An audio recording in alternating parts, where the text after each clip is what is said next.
नमस्कार, data structures की दुनिया में आपका स्वागत है। आज हम एक बहुत ही फंडामेंटल कॉन्सेप्ट को समझने वाले हैं और वो है लिंक्ड लिस्ट्स। हम देखेंगे कि सिंगली, डबली और सर्कुलर लिंक्ड लिस्ट्स क्या होती हैं और कैसे काम करती हैं, वो भी बिल्कुल आसान भाषा में। अच्छा, तो सबसे पहला सवाल दिमाग में यही आता है कि भाई जब हमारे पास डेटा स्टोर करने के लिए अरेज हैं ही, तो फिर ये लिंक लिस्ट की क्या ज़रूरत आन पड़ी? देखिए, जवाब छिपा है अरेज की एक बहुत बड़ी लिमिटेशन में। उनका साइज फिक्स्ड होता है और उन्हें मेमोरी में एक साथ कंटिन्यूअस जगह चाहिए होती है। और बस इसी प्रॉब्लम का सोल्यूशन है लिंक्ड लिस्ट। ये एक डायनामिक डेटा स्ट्रक्चर है, मतलब इसके जो एलिमेंट्स हैं जिन्हें हम नोड्स कहते हैं वो मेमोरी में कहीं भी पड़े हो सकते हैं, अगल बगल होना ज़रूरी नहीं। वो एक दूसरे से पॉइंटर्स के जरिए जुड़े होते हैं, बिल्कुल एक चेन की तरह। तो आज के इस सफ़र में हम क्या क्या देखने वाले हैं। सबसे पहले हम समझेंगे कि लिंक्ड लिस्ट है क्या। फिर हम इसके 3 मेन टाइप्स को जानेंगे, सिंगली, डबली और सर्कुलर। और हाँ, आखिर में हम तीनों को आमने सामने रखकर कंपेयर भी करेंगे। चलिए, तो फिर शुरू करते हैं सबसे बेसिक और सबसे सिंपल टाइप के साथ, सिंगली लिंक्ड लिस्ट, यानी एक वन वे चेन। तो सिंगली लिंक्ड लिस्ट में हर नोड के अंदर ना 2 हिस्से होते हैं। एक हिस्से में होता है हमारा एक्चुअल डेटा और दूसरे हिस्से में होता है एक पॉइंटर जो सिर्फ और सिर्फ अपने से अगले वाले नोड का एड्रेस रखता है, बस आगे जाने का रास्ता, पीछे का नहीं। यहाँ इसका स्ट्रक्चर देखिए, हर नोड अपने अगले नोड से जुड़ा हुआ है और जो सबसे आखिरी नोड है उसका पॉइंटर किसी और नोड को नहीं बल्कि नल को पॉइंट करता है। ये नल हमें बताता है कि बस लिस्ट यहाँ पर खत्म हो गई है। अब इसके फायदे क्या हैं? एक तो ये मेमोरी कम लेता है और दूसरा इसे बनाना काफ़ी आसान है। लेकिन इसका सबसे बड़ा नुकसान ये है कि आप सिर्फ एक ही दिशा में आगे की तरफ जा सकते हैं, पीछे मुड़ने का कोई रास्ता नहीं है।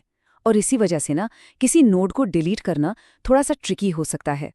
इसे समझने का सबसे अच्छा तरीका है एक ट्रेन की कल्पना करना। सोचिए कि आप एक डिब्बे में हैं। आप सिर्फ अगले डिब्बे में जा सकते हैं, है ना? पिछले डिब्बे में जाने का कोई दरवाजा ही नहीं है। सिंगली लिंक्ड लिस्ट बिल्कुल ऐसे ही काम करती है। तो सिंगली लिस्ट की जो ये वन वे वाली प्रॉब्लम थी, उसे कैसे सॉल्व करें?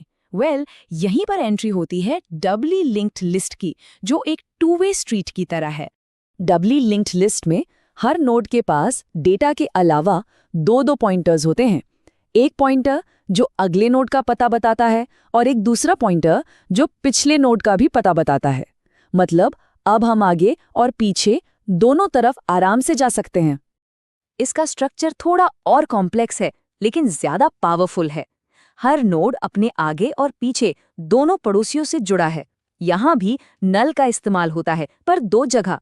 पहले नोड का प्रीवियस पॉइंटर नल होता है और आखिरी नोड का नेक्स्ट पॉइंटर नल होता है। तो इसका सबसे बड़ा फायदा क्या है? टू वे ट्रैवर्सल, मतलब दोनों तरफ मूवमेंट। इसकी वजह से किसी नोड को डिलीट करना बहुत आसान हो जाता है। लेकिन इसका एक ट्रेड ऑफ भी है। हर नोड में एक एक्स्ट्रा पॉइंटर है, तो ये मेमोरी ज्यादा लेता है और इसे इम्प्लीमेंट करना थोड़ा ज्यादा कॉम्प्लेक्स है। इसका सबसे बढ़िया रियल लाइफ एग्जाम्पल है हमारे वेब ब्राउजर के बैक और फॉरवर्ड बटन। हम कितनी आसानी से पिछले पेज पर जाते हैं और फिर वापस अगले पेज पर आ जाते हैं। डबली लिंक्ड लिस्ट आपको ठीक यही फंक्शनैलिटी देती है। चलिए, अब बात करते हैं इसके आखिरी और सबसे मजेदार टाइप की, सर्कुलर लिंक्ड लिस्ट। मतलब एक ऐसा लूप जो कभी खत्म नहीं होता। सर्कुलर लिंक्ड लिस्ट में, जैसा कि नाम से ही जाहिर है, कोई अंत नहीं होता। यहाँ पर जो आखिरी नोड होता है ना, वो नल को पॉइंट नहीं करता। वो घूमकर वापस सबसे पहले वाले नोड को पॉइंट करने लगता है। इससे एक सर्कल या एक लूप बन जाता है। यहाँ देखिए, चेन का जो आखिरी सिरा है वो वापस घूमकर पहले सिरे से ही जुड़ गया है। कोई नल एंडिंग नहीं है। मतलब ये यात्रा गोल गोल घूमती रहती है, एक लूप में। तो ये उन एप्लीकेशंस के लिए परफेक्ट है जहाँ चीज़ें बार बार रिपीट होती हैं। इसका एक और फायदा है कि आप कहीं से भी किसी भी नोड से शुरू कर सकते हैं। पर हाँ, यहाँ थोड़ा सावधान रहना पड़ता है।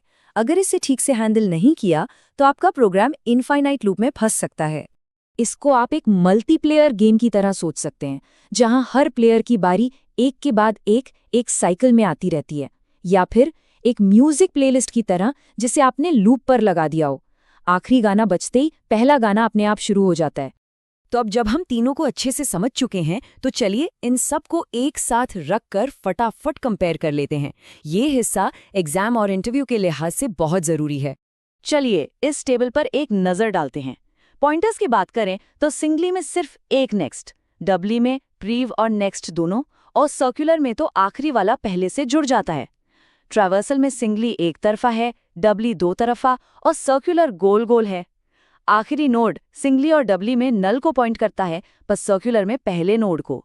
मेमोरी की बात करें तो सिंगली सबसे कम मेमोरी लेता है और डबली सबसे ज़्यादा, और जाहिर है सिंगली सबसे सिंपल है। तो जो सबसे ज़रूरी बातें याद रखनी है वो क्या है? सिंगली मतलब एक रास्ता, डबली मतलब दो रास्ते, सर्कुलर मतलब गोल चक्कर जिसका कोई नल एंड नहीं है, और हाँ, मेमोरी के मामले में डबली सबसे खर्चीला है। और अगर किसी इंटरव्यू में ये सवाल आ जाए तो ये एक लाइन का जवाब आपके बहुत काम आएगा। सिंगली वन वे है, डबली टू वे है और सर्कुलर वापस स्टार्ट पर लूप कर जाती है। एकदम सिंपल और टू द पॉइंट। तो अब जब सब कुछ क्लियर है, एक सवाल सबके लिए। मान लीजिए कि एक फोटो गैलरी बनानी है जिसमें नेक्स्ट और प्रीवियस दोनों बटन हों, तो इसके लिए कौन सी लिंक्ड लिस्ट सबसे बेस्ट रहेगी और क्यों? जरा सोच कर देखिए।